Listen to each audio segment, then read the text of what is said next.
जय हिंद दोस्तों, सीखो जीके में आपका स्वागत है।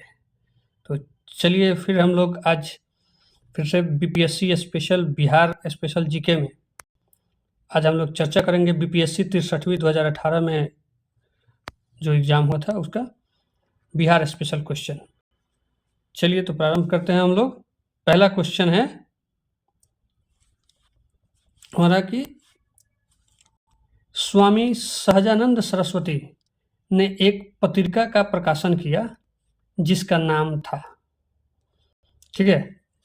तो सवाल आता है कि स्वामी सहजानंद सरस्वती का अक्सर सवाल हम लोग देख रहे हैं कि मिल रहा है इसमें, ठीक है।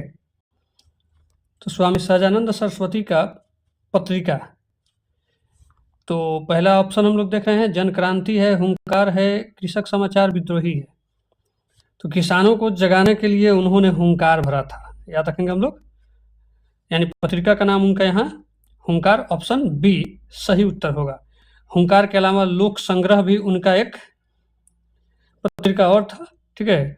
हुंकार कभी कभी पूछता है कि ये कैसी पत्रिका थी, तो भाई ये साप्ताहिक थी जिसमें किसान आंदोलन की चर्चाएं अक्सर वो किया करते थे, ठीक है। चलिए नेक्स्ट क्वेश्चन देखते हैं हम लोग। पटना में वर्ष 1913 में अनुशीलन समिति की एक शाखा की स्थापना किसने की? रेवती नाग, यदुनाथ सरकार, सत्येंद्रनाथ सान्याल, मजरूल हक, ठीक है। तो इसका ऑप्शन सही हो जाएगा हमारा सी सत्येंद्रनाथ सान्याल, ठीक है। ये पटना में अनुशीलन समिति की एक शाखा 1913 में स्थापित किए थे, बल्कि अनुशीलन समिति का जो नेतृत्वकर्ता थे वो बीएन कॉलेज के एक उनके मित्र यानी बंकिम चंद्र मित्र थे। नेतृत्वकर्ता के तौर पर उनको हम लोग देखते हैं, याद करते हैं। अक्सर सवाल कभी कभी घुमा दे तो इसमें घबराना नहीं है। नेतृत्वकर्ता अनुशीलन समिति का पटना में तो बंकिम चंद्र मित्र हो जाएंगे, ठीक है। नेक्स्ट क्वेश्चन हम लोग देखते हैं। तीसरा कि वर्ष 1922-23 में मुंगेर में किसान सभा का गठन किसने किया? तो किसान सभा का गठन करने की जब बात आती है तो किसान सभा है तो कोई एक व्यक्ति तो होगा नहीं, ठीक ना। तो हम लोग इसका देखेंगे 1922-23 के मुंगेर किसान सभा में स्वामी सहजानंद सरस्वती ये भी मौजूद थे, श्री कृष्ण सिंह ये भी मौजूद थे, ठीक ना। तो हम लोग का यहाँ पर एक्चुअल उत्तर क्या हो जाएगा? ई। इसमें ऑप्शन है ना इनमें से एक से अधिक, तो स्वामी सहजानंद, मोहम्मद जुबैर, ठीक है, श्री कृष्ण सिंह, ये सब लोग उस सभा में थे, ठीक है। चलिए नेक्स्ट क्वेश्चन हम लोग देखते हैं। चौथा क्वेश्चन कि वर्ष 1934 में बनी बिहार सोशलिस्ट पार्टी के सचिव कौन थे, ठीक ना। तो देखिए यहाँ पर है आचार्य नरेंद्र देव, जयप्रकाश नारायण, रामवृक्ष बेनीपुरी, कर्पूरी ठाकुर। तो सही ऑप्शन जो हो जाएगा हमारा चौथा का बी जयप्रकाश नारायण। 1934 में बिहार सोशलिस्ट पार्टी के सचिव के तौर पर जयप्रकाश नारायण को याद किया था। अध्यक्ष की जब बात करेंगे तो ये हो जाएंगे हमारे आचार्य नरेंद्र देव, ठीक है। चलिए नेक्स्ट क्वेश्चन की तरफ हम लोग बढ़ते हैं कि बिहार में संविधान सभा का सदस्य कौन थे? बिहार से संविधान सभा का सदस्य, तो भाई इसका ऑप्शन तो सब लोग लगभग मौजूद थे, तो हम लोग इसमें कह सकते हैं इसका भी उत्तर क्या हो जाएगा हमारा एक से अधिक, क्योंकि उसमें अनुग्रह नारायण सिन्हा भी थे, राजेंद्र बाबू भी थे, जगजीवन राम भी थे, ठीक है। तो इसका आंसर हो जाएगा हमारा ई, इनमें से एक से अधिक। नेक्स्ट क्वेश्चन है कि बिहार में वर्ष 1937 में गठित प्रथम मंत्रिमंडल का नेतृत्व किसने किया था?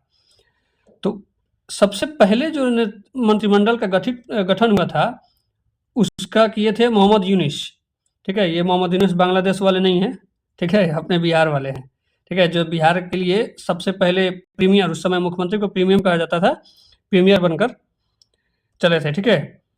चलिए तो हम लोग अब आगे बढ़ते हैं, उसके बाद में श्री कृष्ण सिंह है, ठीक ना। नेक्स्ट क्वेश्चन देखते हैं हम लोग कि राजेंद्र प्रसाद ने किसे पाकिस्तान का जन्मदाता कहा था, ठीक है। ऑप्शन है मोहम्मद अली जिन्ना, लॉर्ड माउंटबेटन, खैर लॉर्ड कहना नहीं चाहिए, ये लोग अच्छे आदमी थे नहीं। मिंटो लियाकत अली खान, ठीक है। तो इसका सही उत्तर जो हो जाएगा वो मिंटो, ठीक है ना। लॉर्ड मिंटो, मिंटो कह सकते हैं हम लोग, लॉर्ड कहना बेकार है, ठीक है ना। क्योंकि राजेंद्र बाबू जब मार्ले मिंटो सुधार 1909 आया, 1909, यही जो सुधार था इसी में उसका बीज बोया गया था कि भाई सांप्रदायिक तौर पर, धार्मिक तौर पर हमें अलग किया जाएगा, फूट डालो और राज करो वाली नीति। इसलिए राजेंद्र प्रसाद जी ने मिंटो को ही इसका उत्तरदायी माना, पाकिस्तान का, ठीक है, पाकिस्तान का जन्मदाता के तौर पर उनके द्वारा लॉर्ड मिंटो का। तो सही उत्तर सी, लॉर्ड मिंटो, ठीक है। नेक्स्ट क्वेश्चन देखते हैं हम लोग। पटना लॉन का गांधी मैदान के रूप में नामकरण कब किया गया, ठीक है। एक्चुअल जब बात आती है कब किया गया, यहाँ होना चाहिए था, ठीक है। चलिए तो यहाँ हम लोग देख लेते हैं कि ये आपका जो पटना लॉन जो है वो गांधी मैदान के रूप में कब हुआ था। तो ऑप्शन देख लीजिए, चाहे भारत छोड़ो आंदोलन के दौरान, साइमन कमीशन विरोध रैली, चंपारण सत्याग्रह और भारत की स्वतंत्रता, सर ये इनमें से कोई नहीं होगा, ठीक है। क्योंकि बांकीपुर लॉन या पटना लॉन, ठीक है, जो आज गांधी मैदान के रूप में हम लोग जानते हैं पटना में, ये 1948 में मुजफ्फरपुर के ही एक गांधीवादी विचार के व्यक्ति थे जो गांधी से बहुत ज़्यादा प्रभावित थे, विश्वनाथ प्रसाद चौधरी ने सुझाया था। बाद में सरकार उसे स्वीकार कर लिया और पटना लॉन का नाम बदल के गांधी मैदान कर दिया गया, ठीक है।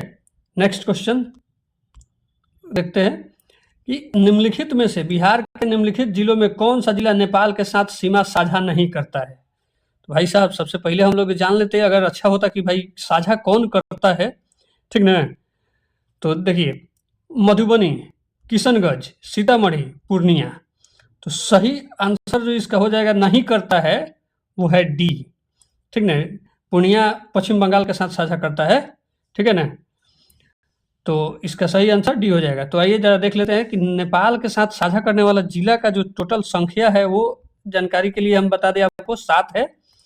और सबसे लंबा जो बिहार का जिला है जो नेपाल के साथ अपना सीमा साझा करता है उसमें पश्चिम चंपारण है, ठीक है।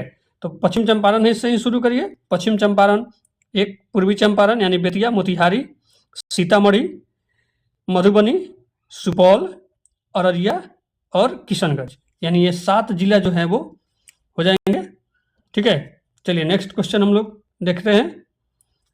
कर रहा है क्वेश्चन कि निम्नलिखित में से कौन सा भारत के बिहार राज्य में मौजूद एकमात्र यूनेस्को विश्व धरोहर स्थल है। देखिए ये प्रश्न है 2018 का, उस समय जो है वो एक ही था, महाबोधि मंदिर, ठीक ना।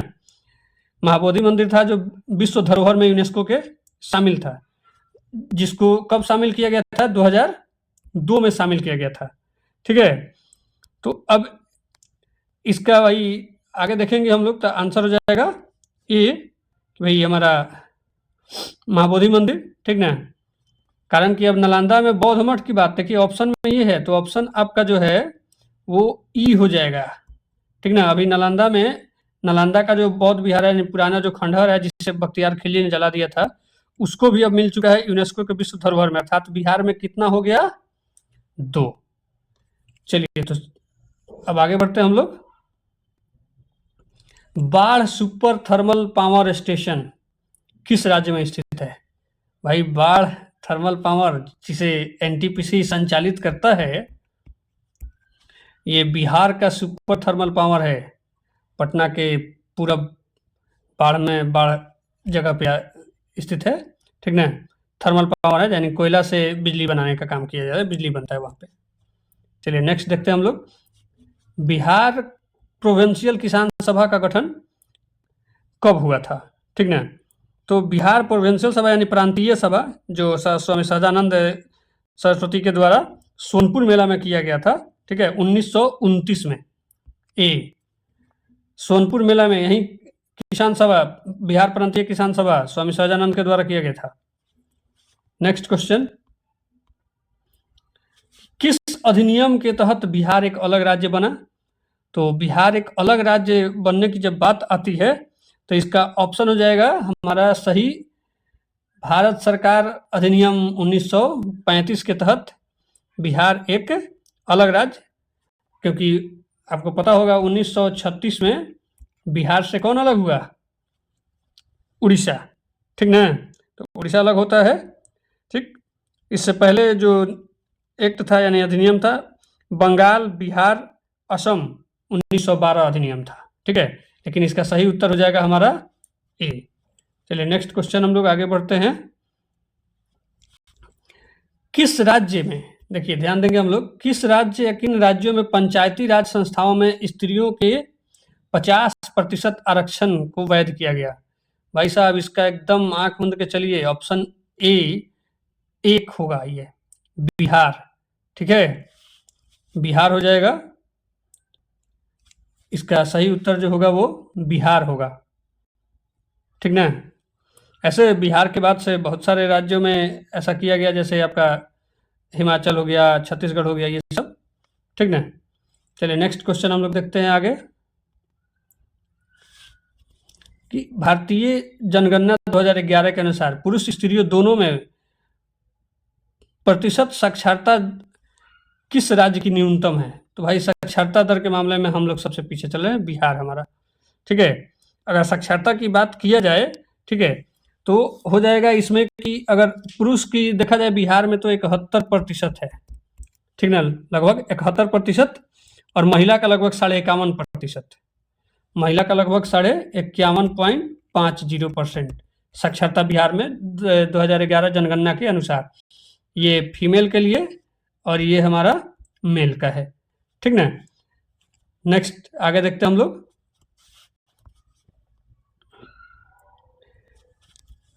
बिहार में कृषि भूमि जोतों के औसत आकार दूसरे राज्यों की तुलना में कौन सा है?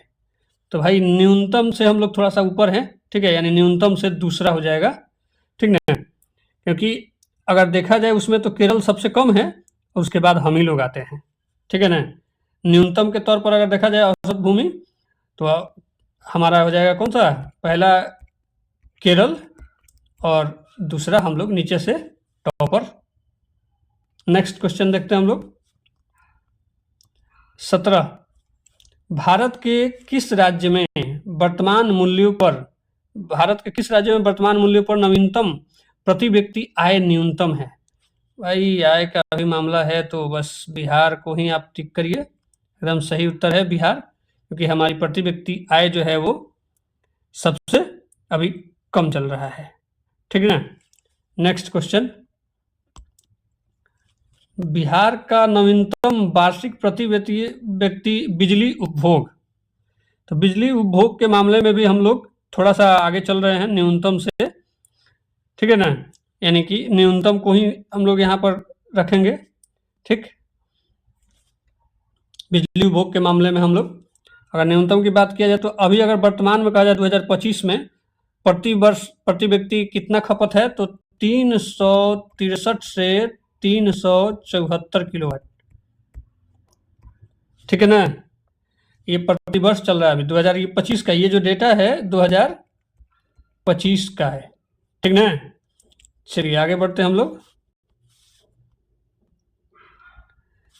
अगला सवाल हम लोग देख पा रहे हैं जैसा कि बिहार में प्रति 1 लाख जनसंख्या पर सड़क की लंबाई, तो इसका आंसर नीचे से दूसरा, ठीक है ना, बी ऑप्शन, बी। नेक्स्ट हम लोग देखें तो बिहार में कौन सी नदी फतुहा के पास गंगा में मिलती है? तो भाई गंगा के पटना के अगर बात किया जाए, पटना के पूरब में फतुहा है, वहाँ पर पुनपुन नदी मिलती है, ठीक है ना। पुनपुन पलामू झारखंड से निकलती है, याद रखेंगे हम लोग। ये कहाँ से इसका उद्गम स्थल? पलामू, पलामू कहाँ है? झारखंड में, ठीक है ना। यानी पटना के पूरब फतुहा है, वहाँ पुनपुन नदी आकर गंगा मिलती है, और पटना के जस्ट सटा हुआ पश्चिम इलाका सोन नदी आकर के गंगा में मिलती है। सोन कहाँ से निकलती है? अमरकंटक, कहाँ से? अमरकंटक, ठीक है ना। चलिए तो इसका सही उत्तर पुनपुन हो जाएगा, ठीक है ना, फतुहा के पास गंगा में मिलती है। चलिए अगला क्वेश्चन देखते हैं हम लोग। कोपेन जलवायु, कोपेन के जलवायु वर्गीकरण के अनुसार उत्तर बिहार की जलवायु कैसी है, ठीक ना। तो हम लोग अगर देखें तो कोपेन जलवायु के अनुसार हमारा जो बिहार का है वो सही उत्तर तो हमारा हो जाएगा CWG का, ठीक है ना। उपोष्ण कटिबंधीय मानसूनी जलवायु, शुष्क सर्दी के साथ जो अभी चल रहा है, ठीक है ना। उपोष्ण मतलब हमारे यहाँ कुछ उष्ण गर्मी भी है, और ज़्यादा जब गर्मी होता है तो हमारे यहाँ बारिश होती है, ठीक ना। खास तौर पे ये जो उत्तर बिहार का इलाका है यहाँ, तो ये जलवायु को हम लोग उपोष्ण कहते हैं, ठीक है, उपोष्ण कटिबंधीय है। तो इसका सही उत्तर ध्यान रखेंगे हम लोग CWG। Next question